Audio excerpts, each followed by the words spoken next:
بسم اللہ الرحمن الرحیم۔ برادران اسلام، ماہ رمضان المبارک کا مبارک مہینہ جو اپنے ساتھ ڈھیر ساری رحمتیں اور برکتیں لے کر آتا ہے، جس طرح ماہ رمضان المبارک کے مبارک مہینے میں ایمان والوں کا، مومنین اور مومنات کا عبادت کی طرف رجحان بڑھ جاتا ہے، اسی کے ساتھ ساتھ سحر و افطار اور صحت و بیماری، سفر اور دیگر معاملات میں جو مسائل ہیں وہ بھی ان کا بھی سامنا ہوتا ہے۔ تو ماہ رمضان المبارک کا یہ مبارک مہینہ جو اپنے ساتھ ڈھیر ساری برکتیں اور رحمتیں لے کر آتا ہے، اس مبارک طیب اور طاہر مہینے میں شیطان جو ہے اس کو قید کر دیا جاتا ہے اور اللہ کی رحمتوں کے دریچے کھول دیے جاتے ہیں۔ جس طرح یہ ماہ رمضان المبارک کا مبارک مہینہ اپنے ساتھ رحمتیں اور برکتیں لے کر آتا ہے، اسی طرح اس میں بہت سارے مسائل جو ہیں سحر و افطار کے اور صحت و بیماری کے، سفر و حضر کے اور دیگر معاملات جو مرد و خواتین کے ساتھ درپیش ہوتے ہیں، ان کا بھی سامنا ہوتا ہے۔ تو ان میں سے چند مسائل جو ہیں وہ میں آپ کی خدمت میں پیش کرتا ہوں۔ آج ہم وہ مسائل پیش کریں گے کہ جن کے ساتھ جو یہ مسائل جس کو یہ درپیش ہوں ان کو روزہ نہ رکھنے کی اجازت ہے۔ مثلا مسافر کو روزہ نہ رکھنے کی اجازت ہے، جیسا کہ حدیث پاک کا مفہوم و خلاصہ ہے۔ حضور سرور کائنات شفیع موجودات وجہ تخلیق کائنات صلی اللہ علیہ وآلہ وسلم کی خدمت میں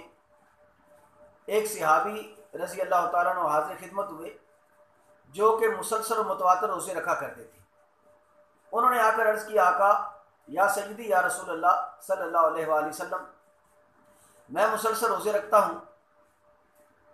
اور اب مجھے سفر کی حاجت درپیش ہے، تو کیا سفر میں روزے رکھوں یا نہ رکھوں؟ ان کے پوچھنے کا مطلب یہ تھا کیونکہ اللہ اور اس کے رسول نے حکم دے دیا تھا کہ سفر میں نماز بھی آدھی ہوگی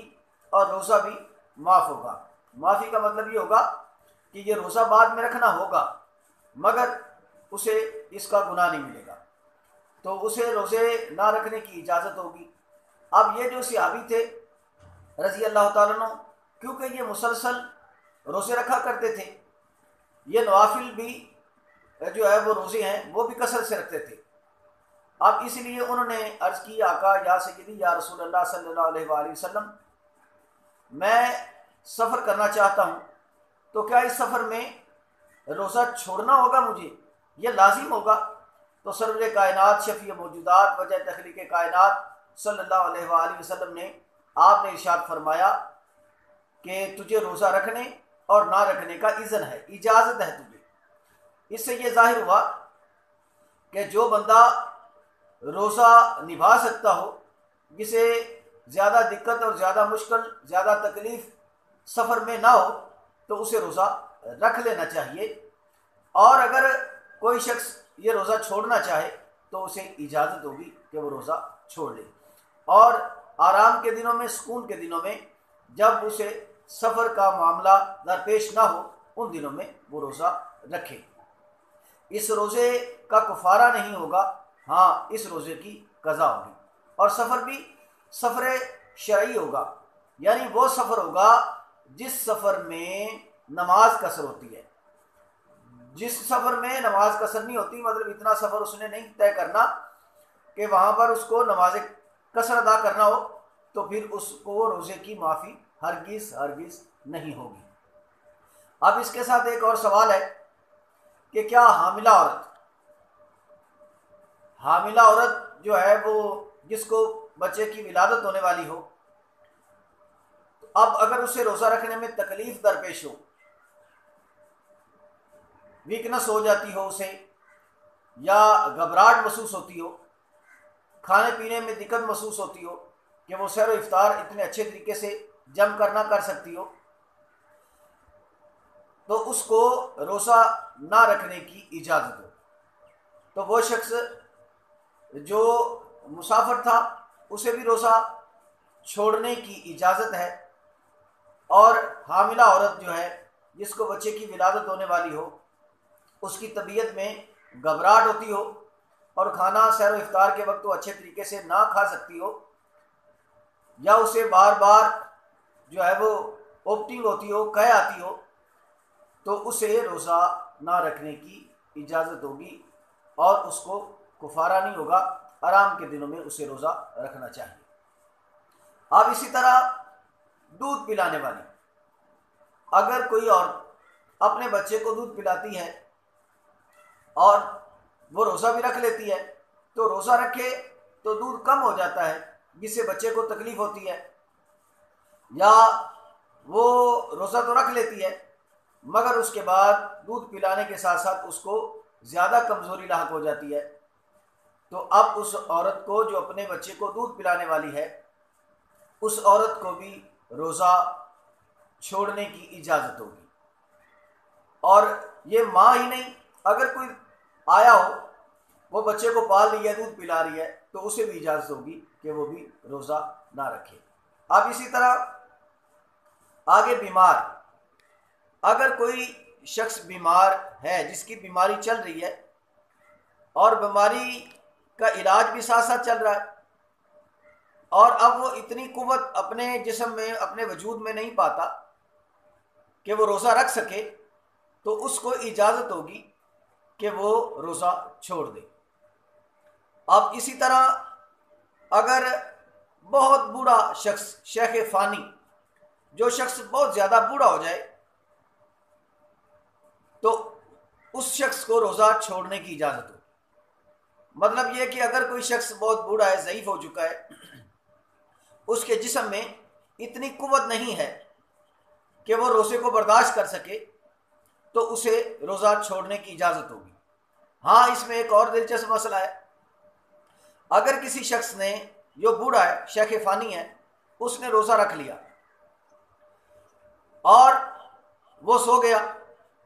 اب اٹھا، اسے بھوک اور پیاس لگی تھی، اب وہ اٹھا اور کھانا اس نے شروع کر دیا، جو چیز اسے ملی پینا شروع کر دیا، کھانا شروع کر دیا، فروٹ وغیرہ یا کھانا وغیرہ۔ اب اوپر سے کوئی شخص آیا، اس شخص نے دیکھا یہ بوڑھا آدمی ہے اور کھانا کھا رہا ہے، تو اب اگر یہ ذہن میں ہو کہ یہ اگر نہ کھائے تو اس کی جان نکل جائے گی، یا اس کی مرض بڑھ جائے گی، یا اسے کوئی نہ کوئی مسئلہ درپیش ہو جائے گا جس سے اس کی جان و صحت کا خطرہ ہو، تو اب جو اوپر سے دیکھنے والا بندہ ہے وہ اسے منع نہ کرے، اور اس کا روزہ ٹوٹا بھی نہیں، کیونکہ وہ تو بھول کر کھا رہا ہے۔ اب ایسے ہی شیخ فانی کو اگر آپ نے کسی بوڑھے آدمی کو روزہ میں کھاتے پیتے دیکھ لیا اور وہ بھول کر کھا رہا ہو، تو اس کو بتانا واجب اور لازم نہیں ہوگا، اس کا روزہ جائے، کیونکہ حدیث پاک میں آتا ہے، ایک شخص نے عرض کی، یا رسول اللہ صلی اللہ علیہ وآلہ وسلم، اگر کوئی شخص بھولے سے روزہ بھول جائے اور کھا پی لے تو اس کے لیے کیا حکم ہے؟ تو اللہ کے پیارے محبوب صلی اللہ علیہ وآلہ وسلم نے فرمایا کہ اس کا روزہ ہے، وہ اپنا روزہ کامل کرے، اور یہ جو اس نے کھایا پیا ہے یہ اس کو اللہ نے کھلایا اور پلایا ہے۔ اب اسی طرح مجاہد،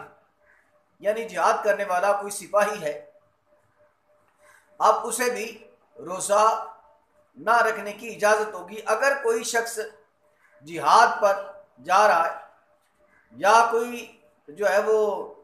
فوج میں یا اسی طرح کے کسی معاملات میں کسی ڈیوٹی پر ہے، یعنی جو فوجی ہے، اس کو روزہ رکھنے اور نہ رکھنے کا اذن ہوگا، اجازت ہوگی، جیسا کہ حدیث کے خلاصے سے پتہ چلتا ہے کہ ایک مرتبہ ماہ رمضان میں صحابہ کرام علیہم رضوان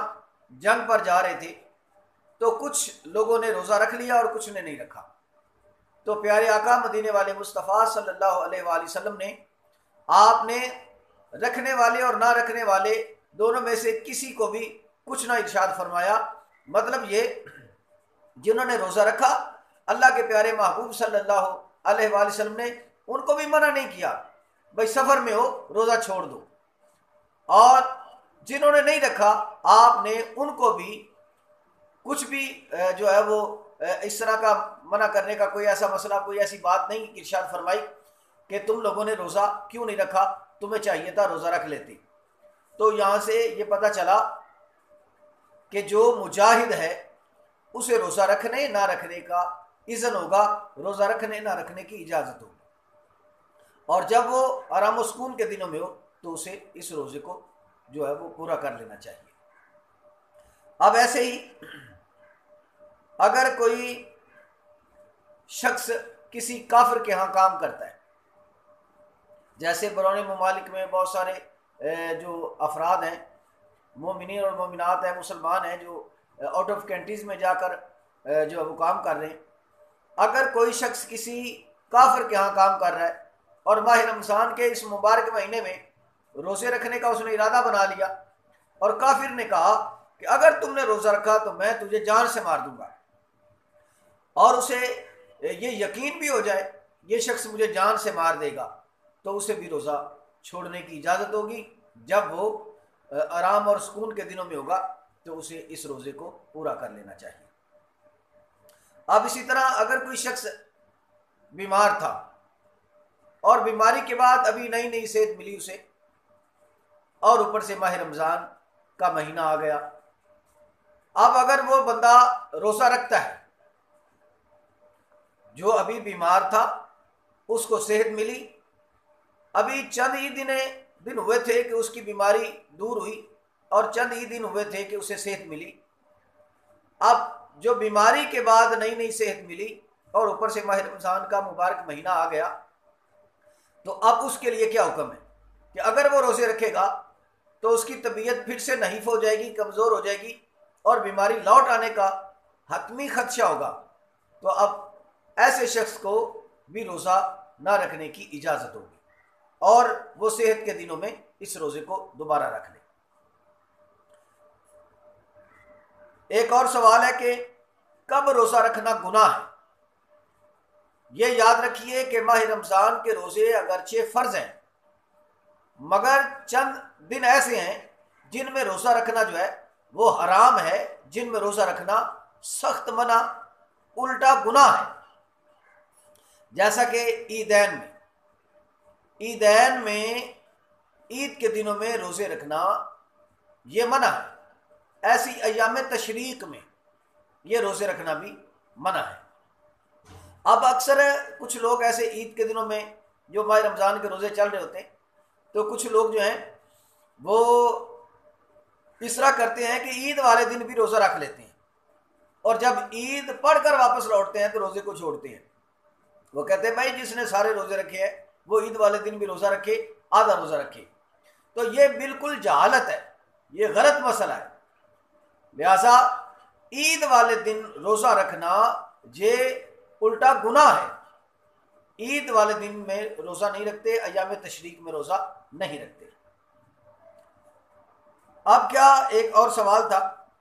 کیا خامد کی اجازت لینا ضروری ہے کہ بیوی خامد کی اجازت کے بغیر روزہ رکھ سکتی ہے یا نہیں؟ تو یہ یاد رکھیے جتنے بھی فرائض ہیں جو ایمان کا حصہ ہے، ان فرائض کی ادائیگی کے لیے، مثلا نماز، روزہ، حج وغیرہ دیگر جتنے معاملات ہیں، اگر کسی پر جو فرض معاملات ہیں یہ اس پر فرض واقع ہو جاتے ہیں، مثلا حج کرنا فرض ہو جاتا ہے، یا روزے ماہ رمضان کے آ جاتے ہیں، یا نماز ہے، تو یہ جو فرض ہیں فرائض کی ادائیگی کے لیے کسی کو بھی جو کسی کا متحد ہے، مطلب بیوی کو اپنے خاوند سے فرض روزے رکھنے کی اجازت لینا ضروری نہیں۔ اگر وہ منع کرے تو زبردستی بھی رکھ سکتی ہے، ہاں اگر وہ نوافل روزے رکھتی ہے، کثرت سے نوافل روزے رکھتی ہے، اور اس کا خاوند جو ہے وہ اس کو اچھا نہیں سمجھتا کہ یہ ہر وقت روزے میں رہتی ہے، اب نہ اس سے بات کر سکتا ہے نہ اس سے کام کروا سکتا ہے، تو لہذا وہ عورت جو ہے اسے روزے رکھنا اس کے لیے گناہ ہو گئے، جبکہ اس کا خاوند اسے منع کرے گا۔ تو یہ جو روزے ہیں یہ نفلی روزے ہوں گے، فرائض نہیں، فرائض تو زبردستی ادا کرنے ہوں گے۔ اب اسی طرح اگر کسی کے والدین اپنے بچوں کو روزے نہیں رکھنے دیتے، جو بچے صحت والے بچے ہیں اور مچور سمجھدار بچے ہیں اور وہ روزہ نبھا سکتے ہیں، تو ایسے بچوں کو روزہ رکھنے سے منع نہ کیا جائے۔ جو بچے سمجھ والے ہیں تو وہ جو ہیں خود روزہ رکھیں کہ ان پر روزہ رکھنا فرض ہے۔ ایسے ہی مزدور جو ہے کیا یہ روزہ رکھے یا نہ رکھے؟ تو مزدور جو ہے اگر وہ مزدوری نہیں کرتا اور اس کے گھر کا چولہا نہیں چلتا اور جو گھر میں روزے رکھ رہے ہیں وہ نہیں رکھ سکتے، اب یہ بندہ مزدوری کرے یا روزہ رکھے، تو اب اس پر روزے رکھنا فرض ہے۔ جو بندہ کسی مجبوری کے سبب روزے نہیں رکھ سکتا تو اس پر روزے کا کفارہ ہے، مطلب وہ اپنا روزہ جو ہے وہ کسی اور کو رکھوائے اور اس طرح وہ اپنے روزے کا کفارہ ادا کرتا ہے۔ اللہ تبارک و تعالیٰ کی عظیم بارگاہ میں دعا ہے، اللہ رب القدوس جل مجد الکریم جو ہم نے مسائل جو ہے وہ آپ سے شیئر کیے، تو ان کو اللہ تبارک و تعالیٰ ہمیں ان پر عمل کرنے کی توفیق عطا فرمائے، آمین بجاہ نبی الکریم صلی اللہ علیہ وسلم۔